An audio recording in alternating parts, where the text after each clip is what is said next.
कांग्रेस अध्यक्ष आदरणीय खरगे साहब और नेता प्रतिपक्ष राहुल गांधी जी के साथ प्रदेश के तमाम नेताओं की हमारी चर्चा हुई छत्तीसगढ़ को लेके।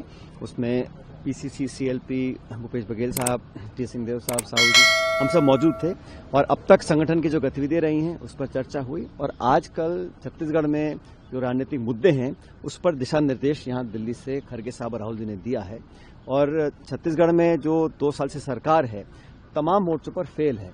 फसल खरीद हो, लॉ एंड ऑर्डर हो, और विशेष रूप से जो माइनिंग को बैकडोर एंट्री दी जा रही है और उससे आदिवासी क्षेत्र के लोग, किसान बहुत परेशान हैं। उसमें कांग्रेस पार्टी लोगों के साथ खड़ी रहेगी, ये हमने पहले भी कहा था और आज दोबारा इस बात को हम दोहरा रहे हैं। और आने वाले समय में जो नरेगा को लेकर सरकार ने जो नियम बनाए हैं, एक तरह से उस कानून का गला घोटा है। जो अधिकार था अब उसको उन्होंने सीमित कर दिया है, बजट को भी सीमित कर दिया और निर्णय लेने की शक्ति, पहले गांव देहात में तय होता था कहाँ कुआं बनेगा, कहाँ सड़क बनेगी, अब पूरा सेंट्रलाइज किया है। तो ये जो मानसिकता है ये किसान, गरीब, निर्धन, असहाय, निर्बल जो लोग हैं उनके ऊपर एक कुटाघात सरकार ने किया है। इसका विरोध पूरे देश में हो रहा है। और कांग्रेस पार्टी जो भूमिहीन किसान है, जो डेली वेजर है, लेबर है, जिनके पास एक सुरक्षा कवच हमारी सरकार में मिला था, वो वंचित करने की योजना सरकार ने बनाई है। और जिस तरीके से बनाई है, कोई चर्चा, विचार विमर्श, संशोधन का नाम दे रहे हैं, लेकिन नरेगा को खत्म किया जा रहा है। उस पर पूरे छत्तीसगढ़ समेत देश में कांग्रेस पार्टी ने मूवमेंट लेकर आगे आई है। हम इसका विरोध करेंगे। और राहुल जी के नेतृत्व में जब लैंड एक्विजिशन एक्ट को उन्होंने छेड़छाड़ी करी थी, 3 काले कानून बनाए थे, दोनों मुद्दों पर इनको सदन के अंदर, सदन के बाहर बैकफुट बनाना पड़ा और इसी मोदी सरकार ने अपने हाथ खींचे थे। इस बार भी नरेगा को लेकर कांग्रेस सहित तमाम इंडिया अलायंस के लोग दबाव बनाएंगे और केंद्र की सरकार को अपने अहंकारी कदम को वापस लेना पड़ेगा।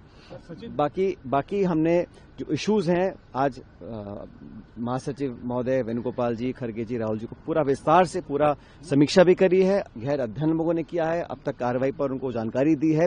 और आने वाले कुछ हफ्ते, महीनों में सदन के अंदर हम लोग क्या मुद्दों को लेकर सरकार को काउंटर करेंगे, दबाव बनाएंगे। और कार्यकर्ताओं को लेकर जो हम लोगों ने बीएलए से लेकर संगठन को मजबूत करने का जो एक निर्णय लिया है उस पर पूरा अमल हम लोग कर चुके हैं। इसी बात पर आज चर्चा हुई और अच्छे माहौल में हुई है। और दोनों राहुल जी, खरगे जी ने निर्देशित किया है कि छत्तीसगढ़ मूलतः कांग्रेस माइंडेड स्टेट है और वहां जो नौजवान हैं जो आज इस सरकार से परेशान हैं, एक उम्मीद की तरह हमारे को देखते हैं कांग्रेस की तरफ, उस पर हमें खरा उतरना है और सब मिलकर इस काम को करेंगे। तमाम नेता, छोटे बड़े, सब मिलकर।